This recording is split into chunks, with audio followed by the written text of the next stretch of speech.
छाप लगाइएका तपाईँकै मण्डली, तपाईँकै दुलही। आज महान आशिष मण्डली उद्घाटन हुन जाँदैछ भन्ने सुन्नमा कस्तो महसुस गरिराख्नु भएको छ? मलाई त एकदम खुसीको सीमै छैन, किनकि यो 50 सालदेखिको मेरो दुःखको मिहिनेत चाहिँ आज यतिका मान्छेहरूसँग भेट गर्न पाउँदा मलाई एकदम सीमै छैन। रातभरि निद्रा नि लागेको छैन? लागेको छैन। हजुर हजुर हर्षबाटै यति गदगद भएको छ कि 50 सालदेखिको होइन एउटा चर्च बनाउने ठुलो इच्छा थियो तपाईँको। इच्छा थियो। अहिले कति राम्रो चर्च बनाउनु भएको छ, अब केही समय पछाडि उद्घाटन भएको छ है। रहेछ। के भन्न चाहनुहुन्छ जस्तै मैले अनि एकदम त्यो आशिष पाउनलाई धेरै वर्ष लाग्यो, अनि अरूलाई पनि त्यस्तै। अनि आशिष उहाँसँग माग्नेलाई कहिले पनि उहाँले दिन्न गर्दिनँ भन्नुभएको छैन, गर्छु भन्नुभएको छ। त्यसले अनि उहाँले गर्नुभयो। अनि किनकि हामी यूहन्ना 3:27 देख्छौँ, स्वर्गबाट पिताले नदिएसम्म पृथ्वीमा हामीले केही पनि पाउँदैनौँ भन्ने प्रभुले दिनुभयो। अनि प्रभुले मलाई यो ठाउँमा आफ्नो सेवाको लागि नियुक्ति गर्नुभएको छ। प्रभुलाई धन्यवाद होस्। म र मेरो घरनाले परम प्रभुको सेवा गर्नेछ। यो महान आशिष मण्डली नाम चाहिँ कसरी जोड्न भयो? यो चाहिँ दुःखको बाटो हुँदै आउँदाखेरि चाहिँ अनि हामीलाई पनि यस्तो अगुवाई भयो कि प्रभुको त्यो आशिषलाई चाहिँ हामीले भित्र पुगाउन नसकेर अनि अब बाहिर निकाल्दाखेरि चाहिँ अनि चर्चको नाम महान आशिष मण्डलै राख्नु भनेर चाहिँ मैले कति सालमा राख्नु भएको? भयो मैले त्यो महान आशिष मण्डली राखेको त 10 साल।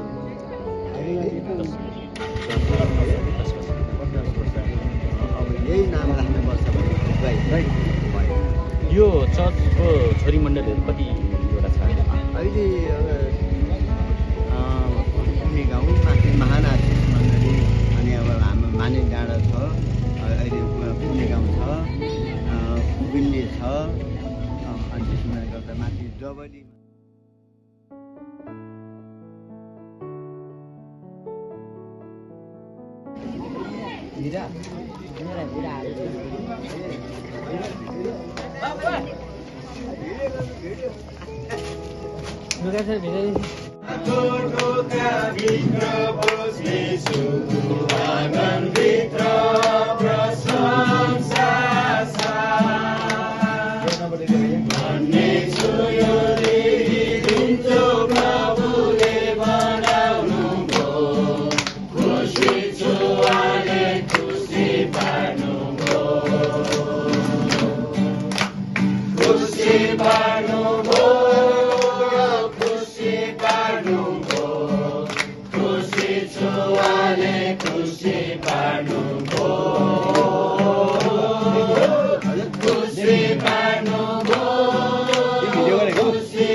यसरी सहयोग पुर्याएर यो भवन आज सकिएको छ।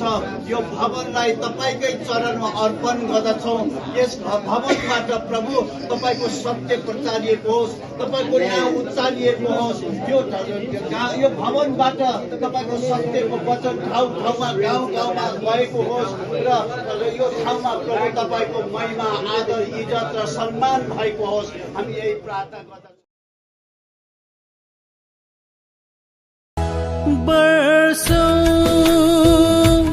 वर्षको यात्रा थियो हाम्रो,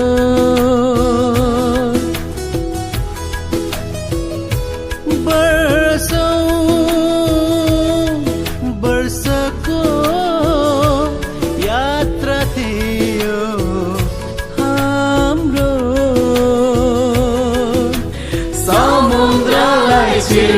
हो बन्दरोका खोल्नु हो समुद्रलाई चिर्नु हो बन्दरोका खोल्नु हो नाप्नै नसकिने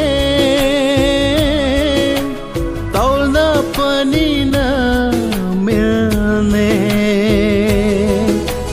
नाप्नै नसकिने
यो ठाउँमा यति धेरै प्रभुका जन देख्न पाउँदा मलाई बडो खुसी लागेको छ।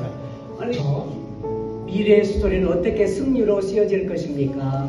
것들이 보비샤마 요 비전의 꼬꾸랑 것들이 바나노 섞인 차 그리고 형제는 어떻게 승리할 것입니까? 요 일레고 것들이 어버스타마 함이 짙은 섞자 제가 목사님에서 교대했습니다. 우리 아시스 목사님. 아시스 요 반다리 요 파스톨라이 파스토콜라기 프라트나 그랬죠.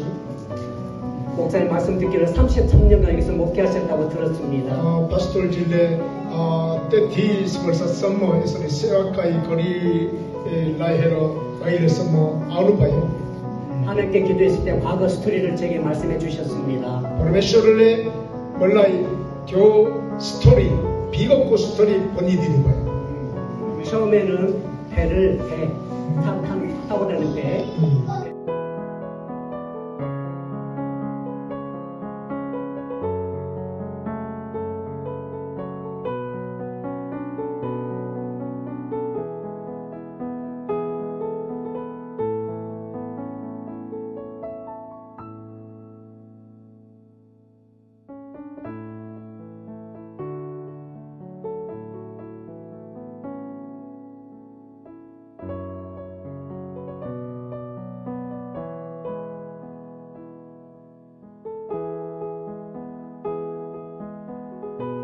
उहाँहरूले अनि परमेश्वरको राज्यलाई अगाडि बढाउँदै जाँदा जाँदा परमेश्वरले मलाई साथ दिनुभयो सधैँ साथ दिँदै अनि प्रभु यो ल्याउनु भएको छ। अब यतिले मात्रै पुगेन, अब यो जिल्लालाई येशूको किल्ला बनाउनु